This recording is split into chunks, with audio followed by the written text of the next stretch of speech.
प्राचीन काल की बात है।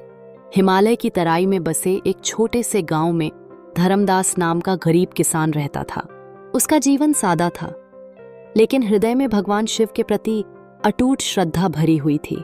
दिन भर खेतों में मेहनत करने के बाद वह सायंकाल गांव के बाहर स्थित पुराने शिव मंदिर में जाकर घंटों ध्यान करता, भोलेनाथ का नाम जपता और वहीं रात भर दीप जलाकर बैठा रहता। धर्मदास के पास न तो अधिक धन था, न ही कोई बड़ा परिवार। उसका जीवन संघर्षों से भरा था।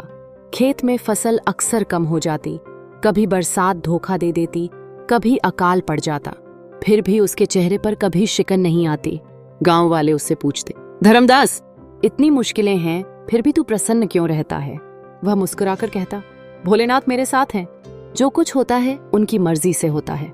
वे जो देंगे वही मेरे लिए श्रेष्ठ होगा। गांव के लोग उसकी भक्ति देखकर चकित रह जाते। एक बार गांव में भयंकर अकाल पड़ा। कुएं सूख गए, खेतों में दरारें पड़ गईं और लोगों के पास खाने को अनाज तक न बचा।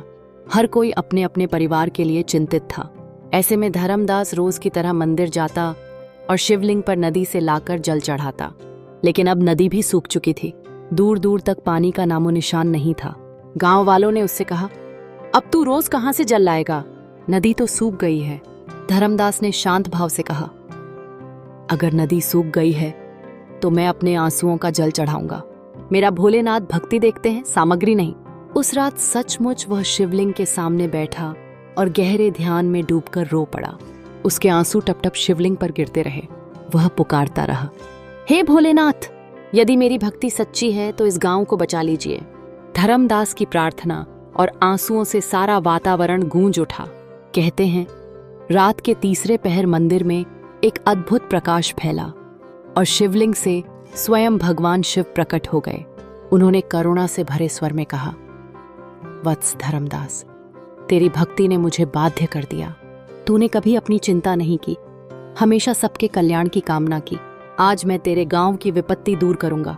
इतना कहकर उन्होंने अपने त्रिशूल से धरती पर प्रहार किया।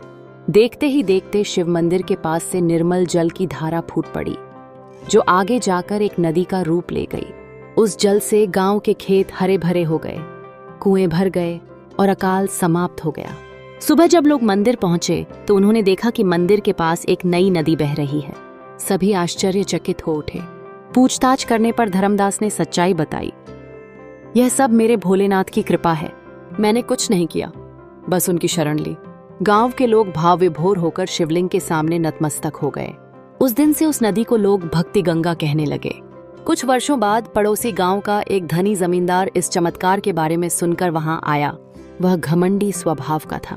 उसने धर्मदास से कहा, अगर तेरा भगवान सचमुच महान है तो मुझे भी ऐसा वरदान दिला दे जिससे मेरा खजाना कभी खाली न हो। मैं तुझे सोने चांदी से नवाज दूंगा। धर्मदास ने विनम्रता से कहा, भगवान शिव किसी की स्वार्थ पूर्ति के लिए प्रकट नहीं होते। वे भक्ति और निस्वार्थ प्रेम से प्रसन्न होते हैं। लेकिन जमींदार ने उपहास किया, लगता है तू झूठ बोल रहा है, ऐसा कोई भगवान नहीं। उसकी यह बात शिवजी को सहन न हुई।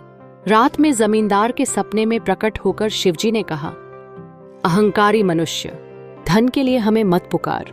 अगर तुझे वास्तव में सुख चाहिए तो लोभ छोड़ और भक्ति का मार्ग अपना।